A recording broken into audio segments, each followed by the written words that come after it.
Tulevik algab täna igal kolmapäeval kell 11. Räägime õpetajatega ja õpilastega kooliprobleemidest ja küsime, kuidas teha head ja tänapäevast kooli. Saatejuht on Kohila gümnaasiumi direktor Marko Kaljuveer. Tere päevast, Tulevik algab täna on otse-eetris, tervitan kõiki. Tõepoolest, varsti lähenevad jõulud, see on minu hinnangul aasta kõige ilusam aeg, ka religioosses mõttes. Väljas on kuskil 4 kraadi külma, vähemalt tänasel kolmapäevasel päeval. Kui saade on korduses pühapäeval, siis ennustavad sulailma, aga ma väga loodan, et ikkagi lumi ära ei sula ja meil tekib selline mõnus jõulumeeleolu, sest järgmisel nädalal need jõulud ju tulevad, aga vähemalt Kohila gümnaasiumis on sel nädalal stiilinädal. Kui eile oli Sussi ja Kaisukaru päev, siis täna on filmi või multifilmi tegelaste päev. Neljapäeval ehk homme on roosa ja lilla päev ja reedel on jõulukampsuni päev. Nii et naudime neid jõule täie raha eest. Loomulikult tänases saates me räägime haridustöötajate tähtajatu streigist, mis siis eile otsustati ja mis algab 22. jaanuaril, aga see meie tuju ikkagi ära ei võta ja tervitan meie stuudios Andres Saksa, Valtu kooli direktorit. Tere päevast! Ja kohe meiega liitub ka Janno Isat, Eesti Haridustöötajate Liidu teabejuht, kes on meil juba selline regulaarne külaline, sest see streik on meie meeli erutanud siin juba tükil ajal. Aga Andres, kuidas siis Valtu kool praegu jõuluks valmistub? Jaa, et vaikselt. Aasta lõpp läheneb, mõnus suusailm on õues ja ega need jõulud ju kohe ukse ees, et sellised sellel nädalal tähistasime esmaspäeval 11. siis kooli 156. aastapäeva ja nüüd kõik liigub sinnapoole, et sellel aastale joon alla tõmmata. Millal jõulupidu on siis? Jõulupidu on kolmapäeval, ja meil on selline õhtune pidu, et hommikul lapsi kooli ei oota, õhtul jõululaat ja pärast seda siis jõulupidu. No meil on ka mitu jõulupidu ja meil on siin kõvad ettevõtmised kõik plaanis ja ka personali jõulupidu on meil ka, kas teil ka? No me istume vaikselt selliselt, võtame siis aasta kokku mõnusalt. Võtame aasta kokku mõnusalt ja üritame ka seda siin teha, aga siis ikkagi räägime Eesti Haridustöötajate Liidu volikogus, mis kogunes eile ja kui Janno meiega liitub, saab täpsemalt rääkida, et kuidas need otsused vastu võeti ja otsustati siis, et streik algab 22. jaanuarist ja see on tähtajatu streik ja põhjuseks, nagu me kõik teame, on siis valitsuse sõnamurdlikkus ning lühinägelik suhtumine palgaküsimuste lahendamisel, sest õpetajatel on lubatud palgatõusu väga konkreetselt, nii enne kui ka vahetult pärast valimisi ja praegune ebamäärane olukord ei mõjuta positiivset ei motivatsioonile, tööga rahulolule ega anna ka mingit kindlust edasise osas. Ja Eesti Haridustöötajate Liidu esimees ja streigijuht Reemo Voltri rõhutas, et viimase hetkeni siis loodeti, et streiki pole vaja välja kuulutada ning kõik valitsuse liikmed saavad aru, et investeering haridusse on ka investeering Eesti tulevikku. Kahjuks aga ei suudetud valitsuses siiski prioriteete seada. Väga märgiline oli ka haridus- ja teadusministri palkade alammäära tõusuks leitud 8 miljoni euro mitte jõudmine riigi eelarvesse, lisas Voltri. Tõepoolest, see on natuke selline, no mitte päris natuke, aga naljakas juhtum igal juhul. Streik hõlmab nii alus- kui üld- ja kutsehariduse asutusi. Streigil saavad osaleda kõik haridusasutuste töötajad ja streigi ajal võib, aga ei pea tööandja palga maksmise peatada. Kuidas streigi ajal toimivad koolid ja lasteaiad on nende pidajate ja juhtide enda otsustada. Streigiga seotud detailid koordineerib Eesti Haridustöötajate Liit asutuste streigi juhtidega. Samuti koordineerime haridustöötajate toetustreikide läbiviimist teiste ameti- ja kutseühingute poolt. Andres, kes teil streigi juht on ja kuidas te üldse nagu streigiks praegu valmis olete? Ma saan aru, et mõtted on jõulude peal, aga siiski sellest ju räägitakse omavahel, vähemalt meil Kohila gümnaasiumis jutud käivad, mõttevahetus käib ka allkirjade kogumine, et kes streigist osa võtavad ja Margot Sarv on siis meie poolne streigijuht Kohila gümnaasiumis. Jaa, eks see eilne uudis on nagu selline väga värske ja sellel teemal me ei ole veel jõudnud nii-öelda arutada ja mõelda, et kuidas me siit edasi läheme, aga varasemalt me oleme et seda teemaks võtnud, arutanud et kui streik tuleb, siis et me käituksime nii-öelda kollektiivina ühtemoodi, et me saamegi asjadest ühtemoodi aru ja siin ei saa nagu erisusi olla. Et meil on streigi nii-öelda juhiks on ajaloo ja kodanikuõpetuse õpetaja Martin Iisrael, et tema siis koordineerib ja eks vaatame, otsustame, mis siin siis saama hakkab, et jah, väga värske info, et see nii-öelda see kuupäev ja see tähtajatu, et ega seal midagi väga konkreetseid asju peale siis selle kahe asja ei ole, et millal algab ja see, et on tähtajat. Jah, no ütleme, saame atra seada, et jõulud tulevad, siis tuleb uus aasta, siis vaheaeg lõpeb 8. jaanuaril ja nii edasi. Aga kindlasti on töötajatel ju mure, kui streik toimub, kuidas palk on, et Reemo Volter on ka öelnud, et ta saab aru töötajate mure streigi ajal palgakaotuse osas, kuid vaadake ka pikka plaani, palgatõus korvab selle puudujäägi. Siinkohal tervitan neid omavalitsusi, kes palga maksmist ei peata. Seisame ju teie eest, et koolides ja lasteaedades oleksid ka tulevikus särasilmsed ja kvalifitseeritud inimesed tööl. Lõpetas Voltri ja ma tervitan Janno Isatit meie stuudios, kes just saabus, tulid Tallinnast. Tervist, jah, läbi vahva Talli maastiku siia lõpuks ja siia juhitud. No nii, aga minu esimene küsimus sulle, et miks 8. jaanuar ei tulnud kõne alla, ehk siis kui koolivaheaeg oleks lõppenud ja tuleb 22. jaanuar see streigi algus, andsid ta natuke valitsusele aega mõtlemiseks või mis mõte sellel oli? Eks see otsus tuli Eesti ju haridustöötaja volikogul, käis erinevad varianti läbi, see, et otsus, et me alustame streiki üpris ette nähtav, et see viimased arengud siin kuude jooksul ei ole just nagu olnud väga suurt signaali, et me ei peaks seda tegema. Ja tegelikult just ennem rääkisite ka, et üks põhjus ongi see, et on aega atra seada, et vaheajale ja ausalt öelda eriti veel jõuluvaheajale ei tahaks hakata koormama inimesi sellega, et streigi ettevalmistamisel lisaks.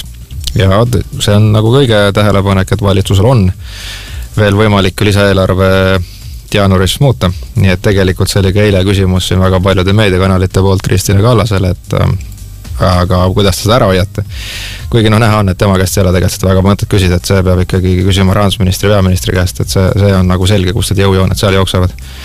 Ja see müstiline 8 miljonit, eks seda ka näis, kas see siis tuleb, sest üks variant oli see, et siis jaanuaris tuleb see siis seaduse muutusega võtta siis lisaeelarvena vastu, mis tähendab rahade liigutamist on täiesti võimalik teha ja mingid saated tagasi on siin ka läbi käinud, et kas seda raha on ja tegelikult kindlasti on ja väga huvitava asja on leidnud näiteks eile ilmus, et Joachim Helenius on avastanud, et näiteks Välisministeeriumi eelarvereal on üks siuke vahvad välisprojektide toetamine, mille ütleme siis küsimus, kas see on praegu nii oluline, et sealt see 10 miljonit, mis praegu puudu jäi kõige miinimumi, kuhu me lõpuks olime nõus minema 5% alammäär ja 20% tervit, ei oleks üldse küsimus. Nii et meil on ka praegu mõte ikkagi koos streigi ettevalmistamisega pöörduda ja kõnetada natuke ka rahandusministrit ja anda talle võib-olla häid ideid. Isasi, kas need ideed vastu võetakse, aga tõepoolest see on poliitiline otsus, aga ma kuulasin ka eile Kristina Kallast, kus ta ütles, et tema pilk on suunatud aastasse 2025, 2026, 2027, et järgmiseks aastaks ikkagi puuduolevat raha ei leita. See oli tal üsna kindel seisukoht. No ta põhimõtteliselt väljendab, et tema eelarvest ei ole. Selge ongi, et ei leita ja kui talle öeldakse, et sulle ei anta rohkem juurde, siis nii on. Ja selle koha pealt ei olegi talle meil ka väga etteheiteid rohkem, et nii ta paraku on ja see on siin erinevates saadetes ka arutelu olnud, kui palju tal tegelikult seda jõuõlga seal valitsus on ja kuidas tema sõnumid siis erinevalt kõlavad. Aga tõsi on, et ega tema oma valdkonnaministrina, me kõiki vaatame 25, 26, 27, aga hetkesignaalid on pigem praegu sellised, et me võime ju seda vaadata ja arutada, aga ma ei ole üldse optimistlikud enam, et ka see mingit mõistlikku tulemit annaks. Et praegu see vaatekoha pealt ei paista ka kuidagi see tohutu majanduslik õitseng saabuvat ja pigem on siin ju ainult maksutõusid ja muud asjad ees, et selles suhtes on see tore öelda, et saada korraks teema laugalt maha. Aga see on ka üks põhjus, miks seda streiki ikkagi enamus pidas vajalikuks praegu ära korraldada ja näidata just nimelt, et oht on, et muidu jääb see jällegi järgmisteks aastateks ka, et me enam ei räägi mitte 24, et see on ka võimalik veel palka tõsta. Ja seda raha on tegelikult, kui on tahtmist. Aga see murekoht on siin ettevaatavalt, et me kindlasti nagu liitume nende läbirääkimistega juba esimene samm on tehtud, siin ka linnad, vallad olid kaasas. aga see ei tähenda seda, et siis see jääbki selliseks toredaks, selle deklaratiivseks mingisugusteks kohtumist jadaks ja lõpuks öeldakse jälle sama asja, mis segast, et aga raha ei ole ja nii ongi. Kas eile volikogul mainisid ka, olid üksmeelsed, aga vaidlusi ka tekkis mingis küsimuses? See, et streikima peab, oli küll põhimõtteliselt üksmeelne, et Eesti haridustöötajate volikogul siis koondab kõik Eesti maakonnad, eraldi on meil siis Tallinna, Kohtla-Järve jäänud ajalooliselt. Et tegelikult kõik maakonnad olid esindatud ja seal ei olnud tegelikult Eesti väga küsimust, et me ju veel siiamaani ka volikogus ja juhatuses lootsime peale 1.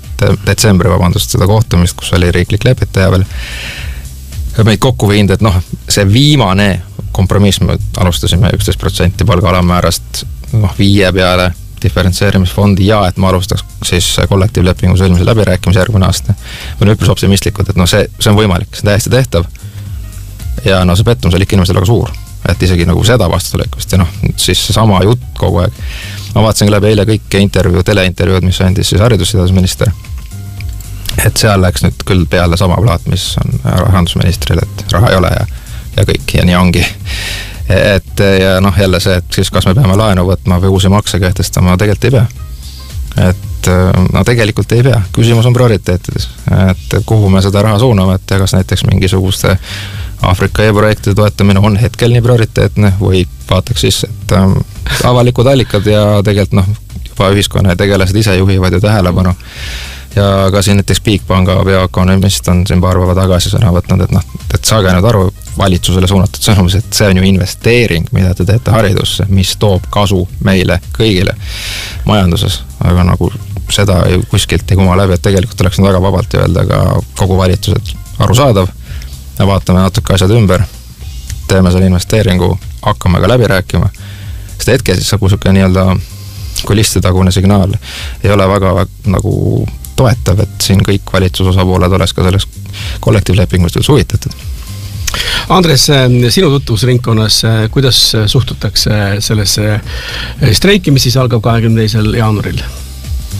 On nii ja naa suhtumisi või on rohkem toetajaid või kuidas see olukord on? Loomulikult on nii ja naa. Ega ma ise ka üldjuhul ei poolda mingit streiki, see on ikka selline äärmuslik ja momendil meid ikkagi on sinna äärmusesse viidud, et kuidagi valitsuse selline ülbus ja pealiskaudsus ja et see kumab sealt kõigist nende väljaütlemistest ja midagi tuleb muuta. Ja kui me ise seda ei muuda ja iseenda eest ei seisa, siis kes veel?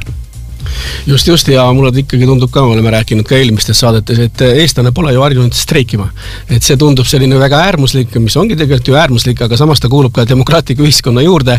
Ja Janno, Leedus ka ju õpetajad streigivad. Ja ikka veel, see mõttes, et alustasid ju septembrist. Ma ei ole nüüd päris täpselt nende sealt korralduslikult poolest aru saanud, see mõttes, et teevad justkui mingid pause ja jätkavad, nüüd see jätkub uuesti. Ja tegelikult seal oli valitsusel päris üpris suur vastutulelikus, aga ikka leiti, et ei see ole piisav. Ma täpsustan, seal vist oli niimoodi, et nõuti 2 korral aastas palgatõusu 15% ja sellega valitsus ei olnud nõus, ütleb 10%. Jah, sest aga seal vist oli sama mure, nagu meil on, mida siin hästi veel tuuakse, aga te saite ju 24% alles hiljuti. Aga seal oligi see vahe oli juba lihtsalt nii jõhkralt suureks läinud selle riigi keskmisega, et neil on natuke sarnane mure. Aga jaa, et nemad seal jätkavad, aga sellega on üks oht, mida me ka ise arutasime volikogus, et tegelikult ühiskond harjub, kui sa teed, et iga esmaspäev teisipäev on streik. Kõik juba teavad seda, selge on. Ja see oli ka põhjus, miks me otsustasime praegu välja kuulutada tähtajatu streigi ja anda ka väga selge sõnum valitsusele, et nüüd on ikkagi natuke aega 22-ni, et vaadake nüüd korraks sisse, sest et kui me ütleks, et me streigime 2-3 päeva, siis mitte midagi ei muutu, et nii ta on. Aga leedukatel on see suure mure seal käib juba ammu, ja tegelikult samamoodi ka volikogus ka ju, kõik on ju haridustöötajad, et ega me keegi teha streikida. See ei ole ju mingi asi. Võib-olla on mingi väga väike kiltkond käremeelsed õpetajad, kellele meeldiks barrikaadidele minna, aga üldiselt ega see streik ei ole mitte mingis võtmes, ei rahaliselt, ei õpetaja töö võtmes ju kuidagi oodatud sündmus, võib-olla välja arvatud õpilastel, aga mingi piirini. Et see oli ka tegelikult seal see murekoht ja loomulikult see aruteludest läbi, aga tõesti selge vastu seina, et näha on, et kui praegu ei astu välja ja tegelikult see eeldab kõik koos, vahet ei ole, kas sul maakondlikult võib-olla on see palk hästi, et siis me peame tegutsema, et muidu praegu on selline mulje viimastel ajal eriti jääb, et me oleme selline mingi tüütu laps, kes valitsus käib tüütamas oma küsimustega ja keegi ei viitsi sellega tegelda.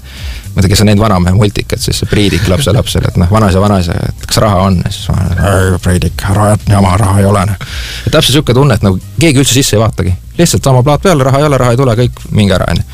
No nii ei saa. Ja absoluutselt ja samas, kui me siin Andresega enne eetert rääksime ka, et kas siis mõned mõtlevad, kas siis peab ikkagi sellisel sõjaolukorras, mis praegu Ukrainas on ja üsna lähedal meile Eestile streikima, et on ju muud prioriteedid ja nii edasi. Tegelikult võtame ka kas või selle meie lähinaabri Soome. Soomlased on meile ju mitmes mõttes tegelikult eeskujuks ka hariduse mõttes ja üldse sellise elatustaseme mõttes ja me üldse vaatame soomlaste poole ikkagi pidevalt. Seal algab homme streik Põhja-Soomes transporditöötajate ja postiteenistujate streik, nii et igaüks võitleb oma asja eest ja kui ikkagi samamoodi palk on väike ja palgatingimused ei vasta nõuetele, siis loomulikult peab häält tegema, peab enda eest seisma ja samas minu meelest see õpetajate palga ja töötingimuste ja kogu see olukord, mis siin on juba valitsenud ju pikki aastaid Eestis, aastakümned isegi, et see on muutunud juba groteskeks ausalt öeldes ja samas see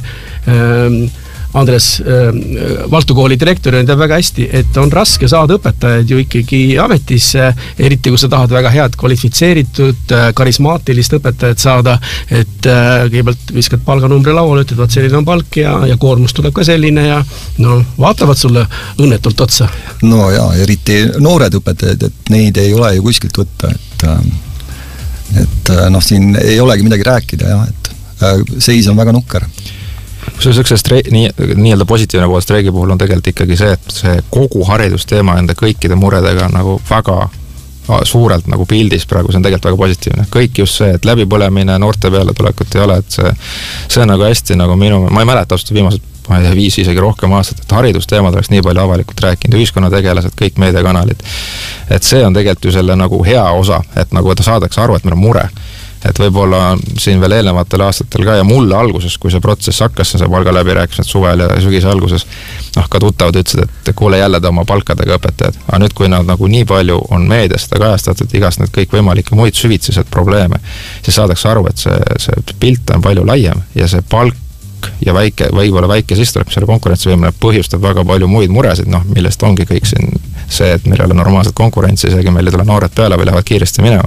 Minu meelest see on nagu selle võiks öelda valitsuse teene isegi, et see pilt on nii palju selgemaks saanud ühiskonna. Minu tunnetus on küll, aga minu tuttavate tonaalsus on tegelikult muutnud, et enam ei räägid sellest, et tahad jälle mingisugune 100 eurot juurde saada, vaid et kas nagu päriselt on ka nii halvasti ja nagu tihtilugu ongi päriselt nii halvasti ja eriti oleneb piirkonnast. Absoluutselt ja samas meedia praegu ikkagi väga toetab õpetajaid ja samas poliitikud peaksid ka enne väga mõtlema, mida nad lubavad, mida nad suust välja ajavad, mis juttu nad räägivad, sest see mõjub ka nende reputatsioonile väga halvasti ja valitsuserakonnad lubasid õpetajate palgatõusu valimiskampaanias, palgatõus on kirjutatud ka koalitsiooni lepingusse, kuid sellest hoolimata lubadusi murtud. Igal juhul Martin Ehala Postimehes väga tarmukalt seisab õpetajate streigi poolt, et ütleb ka, et valetatud on nii hästi valijatele kui ka õpetajatele ja see pole selle valitsuse ainus vale, seetõttu ongi streigi olulisem ühiskondlik eesmärk panna valitsus vastutama oma lubaduste eest. Et selle eesmärk, mille saavutamist vajab kogu Eesti, mitte ainult õpetajad ja õpetajad on praegu nagu eesrinnas, siis lähevad ja teevad selle töö ära. Jaa, aga siin võib-olla peab nagu laiendama seda, et mitte ainult õpetajad, et ka tugispetsialistid. Ja kogu haridustöötajad. Ja koolijuhid ka. Jah, koolijuhid ka. See nüüd on ka just pilt, et ka teiste palkade probleemid ja meile näiteks Reimo Voltri käis ka siin kohtumast Linnade Vallade Liidu volikogul ja seal oli samamoodi ikkagi see teema üleval, mida me oleme kogu aeg ise ju toonud, et ka oma valitsused peavad saama raha juurde tuua järgi, mitte ainult lasteaiaõpetajad. Et see palkade sidusus ikkagi käib järjest rohkem, et tahetakse lahti tuua õpetaja palgast, millele kindlasti EHL on vastu.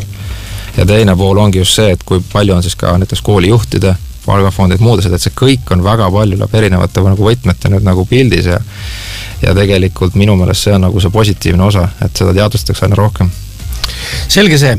Nii, ja siit teeme nüüd väikese reklaamipausi ja pärast reklaami tuleme tagasi ja räägime ka pankur Rain Lõhmuse mõtetest, mida tema arvab õpetajatest, milline tema arvates peaks olema hea õpetaja ja nii edasi ja paneme oma sellise mõtteterad sinna sisse ja jätkame siis õpetajate streigi teemadel umbes 5 minuti pärast. Tulevik algab täna igal kolmapäeval kell 11. Räägime õpetajatega ja õpilastega kooliprobleemidest ja küsime, kuidas teha head ja tänapäevast kooli. Saatejuht on Kohila gümnaasiumi direktor Marko Kaljuveer. Jätkame otsesaatega Tulevik algab täna ja eile sain siis sellise kirja Meelis Virkepault riiklikult lepitajalt, kus ta mainib ka ja ütleb, et kuna sotsiaalpartnerlus on pikaajaline protsess, mitte ühekordne akt ning töötaja ja tööandja on omavahel seotud siiami kaksikutena, soovitan töötüli osapooltel meeles pidada vajadust edasi elada ja tegutseda ka pärast kollektiivse töötüli kõige teravamat faasi. Selge see, aga ta toob siin erinevaid punkte välja ja mainib ka, et kuna kollektiivse töötüli osapooled ei jõudnud kokkuleppele kooliõpetajate töötasu alammäära kehtestamises põhi- ja gümnaasiumiseaduse paragrahv 76 lõige 1 alusel, saab võimalik streik käesoleval juhtumil hõlmata ainult üldhariduskoole. Aga Reemo Voltri on eile öelnud, et streik hõlmab nii alus- kui üld- ja kutsehariduse asutusi. Streigil saavad osaleda kõik haridusasutuste töötajad. Kuidas siis Janno Isat on täpsemalt? Eks see juriidiline vaidlus tõlgendamiste küsimus oli ju enne hoiatustreiki, kui Haridus-Teadusministeerium andis mõista, et justkui see on ebaseaduslik, siis riiklik lepitaja ja meie juristid jõudsid järeldusele, et see on seaduslik ja lõpuks jõudis sellega järeldusele ministeerium. Et ka siin on selline tõlgendamisküsimus, millega me ise ei nõustu, et me kindlasti peame sellele ka avalikult nüüd siis saatma vastuskirja. Et siin oli ka erinevaid muid punkte, millega meie juristid siis tõlgendamises, et ei nõustu, aga töötüli tegelikult on ju põhimõtteliselt ametiühingu, kes esindab siis kutsala ja riigi vahel, mis tähendab, et tegelikult kui inimene tahab streikida, kes töötab haridusvaldkonnas, vahet ei ole, siis on ta siis õpetaja või mõnel muul positsioonil võib seda teha. Nii et selles osas kindlasti on nüüd natuke segadust palju ja hakkamata siin nüüd kõiki neid pikki punkte ette lugema erinevaid variante, siis me selle selgituskirja kindlasti ka koolidele ja kutseliitudele saadame, kes siis erinevaid haridustöötajaid ühendavad ja koolipidajatele loomulikult ka. Nii et meie hinnangul täpselt nagu hoiatustreigi puhul on kõik seaduslik. Tegelikult see, et see on seaduslik, on öelnud ka haridusteadusminister nüüd. See ei ole kahtlusele. Just, aga nüüd on just küsimus, et kas justkui käib see siis teatud mingite õpetajate kohta, aga ei, me kindlasti sellega ei nõustu. Ja kui on põhimõttelisena väga tugevad vaidlused selles osas või erimeelsuses, siis tuletan meelde, et streigi korraldaja on Eesti Haridustöötajate Liit, streigi juht on Reemo Voltri, meie vastutame. Et kui töötaja, näiteks lasteaia töötaja, kutsekooli õpetaja osaleb streigis, eriti kui ta on veel ametiühingu liige ja streikimine on tegelikult inimeste põhiõigus, siis teda karistada ei saa, temaga midagi ei juhtu, meie vastutame. Kui selgub millegi põhjusel, et kohtud kõik läbi 3 instantsi leiavad, et ikkagi oli midagi seal valesti. Ehk siis Haridustöötajate Liit ja streigijuht vastutavad sellest ja mis see maksimumsabis oli, et isegi arestiga, et Reemo Voltri on valmis selleks ja kindlasti on kindel, et seda tegema ei pea. Nii et selle koha pealt kindel signaal haridustöötajatele, et streigiga saab liituda. Streigi korraldaja vastutab ja need õiguslikud nüansid kindlasti jagame ära, aga ma arvan, et siin võib juhtuda sarnast asja nagu hoiatustreigi eel, et üritataksegi erinevaid variante kasutada, ka erinevad kohalikud oma valikused juba siis, eks ole, üritasid seda mõjutada, mitte osalema.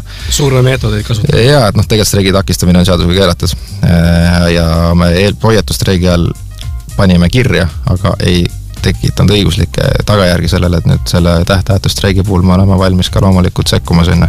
Et kui on nagu selgelt näha, et mingi kas koolipidaja, koolijuht, kohalik omavalitsus selgelt hakkab takistama inimeste osalemist streigil. Et seda tegelikult teha ei tohi seaduse mõistes. Ja eks need juriidilised vaidlused vaieldakse juristide poolt siis vajadusel ka kohtus selgeks. Nii lihtne see ongi tegelikult. Andres, kuidas lapsevanemad suhtuvad? On nad sinu poole pöördunud, on nad esitanud küsimusi, on nad e-maile saatnud selles streigi osas, et meil näiteks hoolekogu ja hoolekogu esimees ja paljud lapsevanemad on avaldanud toetust. Oli ka siin mõned kuud tagasi üldkoosolek, siis seal öeldi ka, et mida me peaksime tegema, et teid toetada, et õpetajaid toetada. Kuidas teil? No meil veel mingit sellist ei ole ühtegi kirja tulnud ega telefonikõnet, et ma arvan, et ka meie lapsevanemad on toetaval seisukohal ja eks meil hoolekogu tõenäoliselt tuleb siin jaanuari mingil kuupäeval kokku, et vaatame, milline siis nende seisukoht on ja mis nad siis ütlevad, et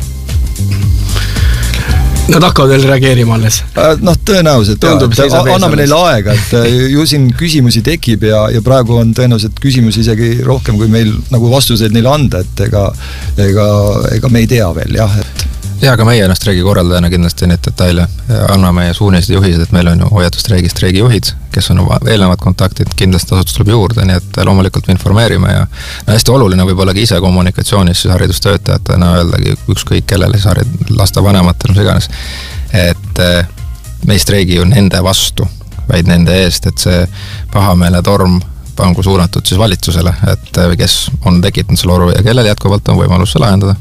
Nii et see on ju ka iga streigi tegelikult ju mõte, surveavaldus ühiskonnale, mõjutamaks siis poliitilisi otsuseid selles suunas, et see rahuldaks seda, mis iganes siis parasjagu see põhjus on seal, et see on ju kogu selle asja nagu iva, mitte lihtsalt, et tuleme streigime, et see on ägena. Vaatame ühte teist vaadet ka, et siis LHV pankur ja omanik Rain Lõhmus on öelnud, et peab olema konkurents ja mida me siin oleme viidanud, et õpetajate vahel peab olema konkurents, siis haridus õpetamise tase ka palju kõrgem heade ja väärikate õpetajate poolt ja talle üldse ei meeldi, et õpetajaid vaadatakse kui riigiteenistujaid. Jutt, et õpetaja palk peab olema fikseeritud, ei lähe minu maailmavaatega üldse kokku. Arvan, et palk peab sõltuma sellest, kui hästi sa oma tööd teed. Respekteerin igati õpetajaid, aga mul ei ole vastuvõetavad sellised loosungid nagu õpetaja palk peab olema 120% keskmisest palgast. Siis tulevad ka mõne teise elukutse esindajad, ütlevad, et nende oma peab ka olema, aga nii ei saa olla ju. See ei tööta matemaatiliselt. Arvan, et koolid on olnud uuenduste sisseviimisel suhteliselt konservatiivsed ja jäigad. Asjad ei peaks olema keskselt reguleeritud, koolidel tuleb lasta ise tegutseda. Mida sa, Andres, ütled selle peale? Jaa, konkurents on väga äge asi. Ainult ma ei tea, et vahel tundub, et need õpetajad on kuskil teistes linnades või teistes maakondades, et suvel otsisime siia oma kooli teatud aineõpetajaid ja kui terve suve 3 konkursil nagu mitte ühtegi avaldust ei tulnud, et siis ei saa öelda, et oleks väga konkurents, et lõpuks ongi see, et pead ju leidma inimese. Teiselt, jaa, loomulikult, kui meil oleks nagu raha ja me saame nii õpetaja staaži kui mille iganes pealt seda asja diferentseerida, väga äge oleks ju. Aga praegu lihtsalt me oleme selles seisus, nagu me oleme. Ma siinkohal täpsustan, et kui praegu on selge signaal ja esimene kohtumine on toimunud, et järgmine aasta ma saan aru see jätkub, et siis tegelikult Haridus- Teadusministeerium kavatseb siis põhimõtteliselt taastada selle kvalifikatsiooniga, ehk siis erinevates astmetes. Karjäärimudeli. Ja täpselt, mis siin, kui ma eksi, vist Jaak Aaviksoo ajal ära kaotati. Et see siis tagasi tuua, mis kindlasti ühest küljest annab ka selle võimaluse siis, mida ka pankur Lõhmus on siin kirjutanud, et hinnata võib-olla seda kvaliteeti ja teine asi ka motiveerida neid kvalifikatsioonid õpetajaid, keda on järjest rohkem ja siis omandama õpetaja kutset sellist või vastavat kvalifikatsiooni, et see nüüd uuesti lauale toodud, ehk siis selline klassikaline unustatud vana taasavastamine. Aga see, ma saan aru, et on täiesti reaalne juba järgmine aasta läbirääkimistes, vihjatud on, et see võib olla kehtimisi 25, saame näha. Jah, aga selge see, et mingisugune palk peab olema motiveerivaks jõuks ühest küljest, teisest küljest loomulikult töötingimused, et kool oleks tänapäevane, et seal oleks karjääri tegemise võimalus, et ta veel lisab ka, et on väga vale, et palgadiferents ei ole, see ei ole edasiviiv. Iga õpetaja peaks olema motiveeritud paremaks muutuma ja seda peab tundma ka rahakotis. Oled hea, karismaatiline õpetaja ja saadki rohkem palka. Täpselt nii ta võikski olla, jaa.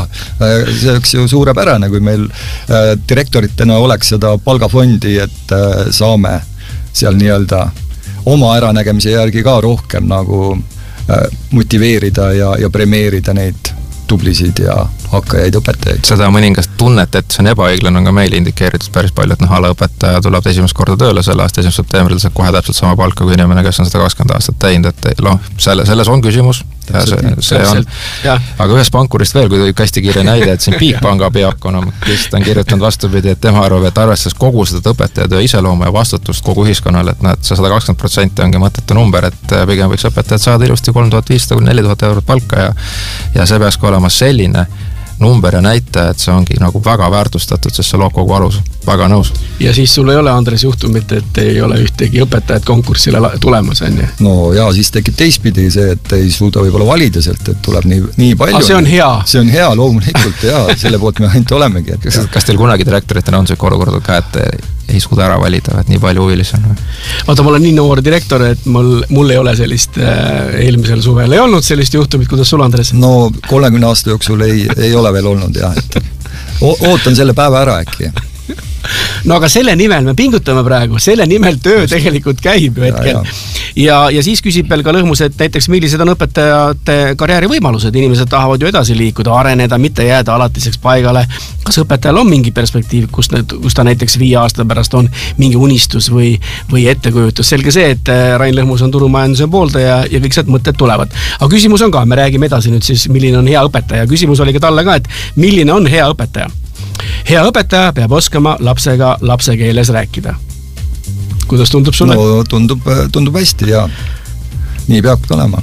Ja ta peab suutma püüda ja hoida laste tähelepanu, mis tänapäeval kipub hajuma väga erinevatesse kohtadesse. Õpilastele peab olema tunnis huvitav.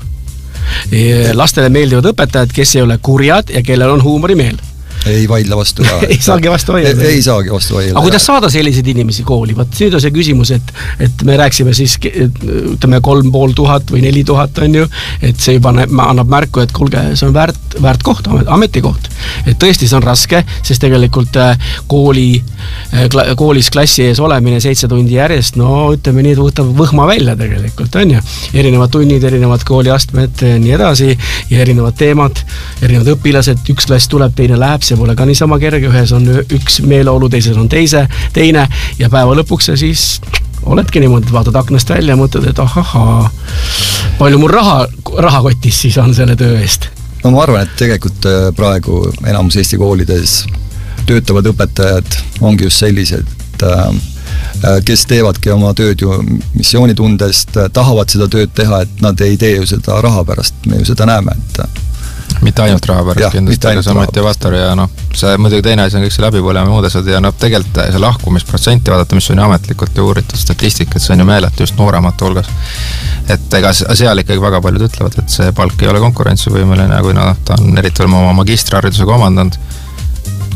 Kordades paremad palgavõimalused kuskil mujal sektoris, nii ta paraku on. Ja uuringud on ka välja toonud, et alla 35-aastastest õpetajatest tervelt 41% ei plaaninud jääda kooli kauemaks kui 5 aastat ja mõned lahkuvad veel varem. Teevad esimese aasta ära, saavad aru, et see ei ole nende koht. Võib-olla see on ka hea siis, et lahkubki siis kohe, et ongi aru saanud, et ja leiab teised väljakutsed.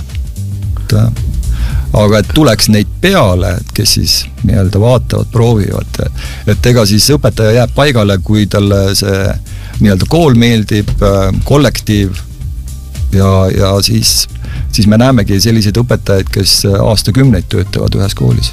No meil on hästi palju indikeerida, et tegelikult nad ka noored, kes õpivad praegu soovivad ka seda selget signaali, et nii ühiskonnad ka valitsuselt, et see on nagu nende arvates äge amet, aga et ka ülend arvavad seda nii, et seda väärtustatakse, palk on kogu aeg konkurentsivõimel, sellest ei pea kogu aeg iga aasta jälle seda mingisugust lokku lööma, et tegelikult ma näen, et seda kindlust ootavad noored, kes praegu seda teed valivad, et seda selget signaali ja praegu pigem on see kõik vastupidises suunas läinud kahjuks. Ja, aga praegu on hetkel selline olukord, et ongi õige aeg vaadata koolisüsteemi sisse, mis on hästi, mis on halvasti, ka koolijuhid, õppejuhatajad, ka õpetajad oma keskis, ise keskis, seal on ainekomisjonid, kes tegelikult saavad muuta, me hakkame ju 1. septembrist ju järgmisel aastal uue õppekavaga tööle, täiendatud õppekavaga, et see annab ka sissevaate võimaluse, eriti just hetkel selles olukorras, mis on ja kui noorte õpetajate lahkumine on koolist väga suur probleem, siis see ei taandu ainult ju õpetajate koormusele ja palgateemale, sageli on küsimus üldisesse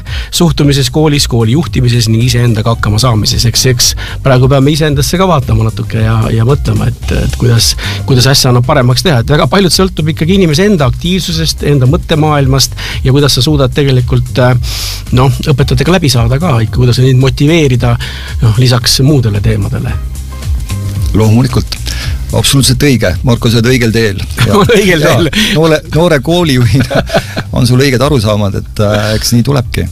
Ja tegelikult ega siin on vaja meeskonda, ega üksi suurt midagi ei tee ausalt öeldes.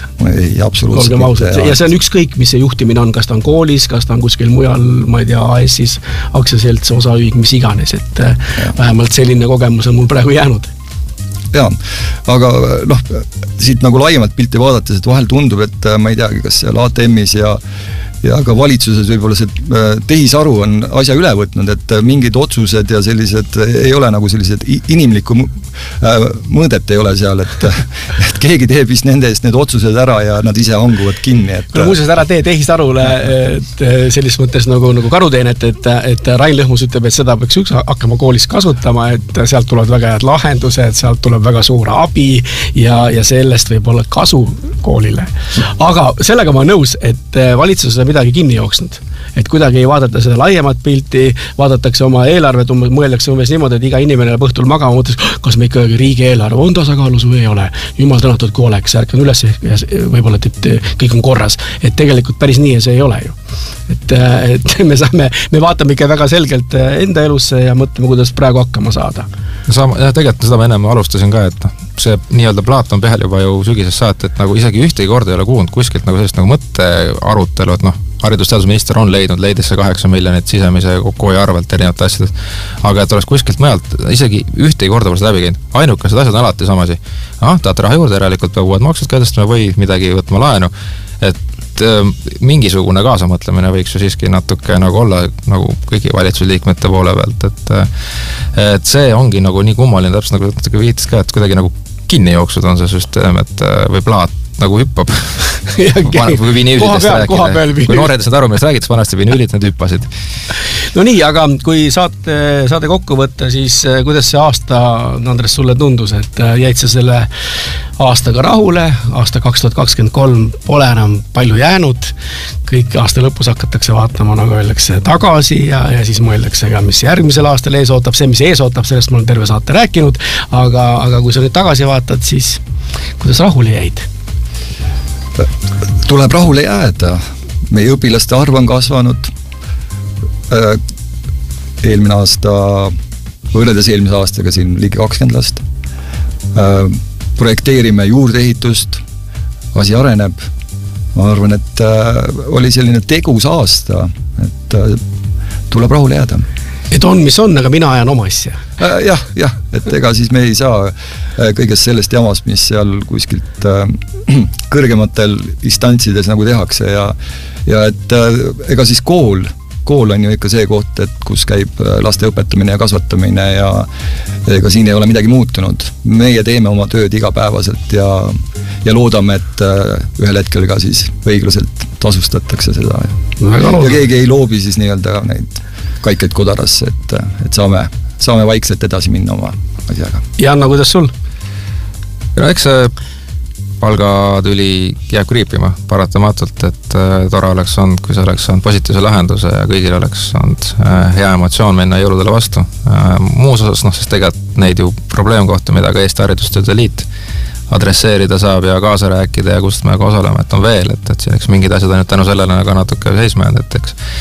Ja veidi siuke nõutu tunne jääb, et kuidagi et ei tule seda, et loodetavasti järgmine aasta siis saab nii-öelda uuel aastal uue hooga ja see käib siis ka tegelikult poliitikute ja valitsuse kohta, et muus osas arvan, et saime hakkama, teeme head tööd ja veel kord, nagu ma korra siin ütlesin saates, tegelikult positiivne pool on see, et see haridusteema on nii palju pildis ühiskondlikult, nii palju inimesed sellest rohkem aru saanud ja mõeldakse kaasa. Et võtame siis sellise positiivse tooni ja valmistume siis selliseks vahvaks jõulurahuks praegu. Just ja soovitame siis valitsusele selget mõtlemist ja selget pead ja ka tõepoolest ühinen Jannoga, et nautigem saabuvaid jõule, võtke ka aasta lõpust kõik, mis võtta annab ja siis uuel aastal uue hooga, kui mõtleme ka 22. jaanuarit, kui algab tähtajatu streik, et lõpuks tuleb ikkagi oma soovid saavutada ja tuleb maksma panna õiglus. Nii et head kuulajad, olge mõnusad, nautige päeva ja kohtume juba järgmises saates. Tulevik algab täna igal kolmapäeval kell 11. Räägime õpetajatega ja õpilastega kooliprobleemidest ja küsime, kuidas teha head ja tänapäevast kooli. Saatejuht on Kohila gümnaasiumi direktor Marko Kaljuveer.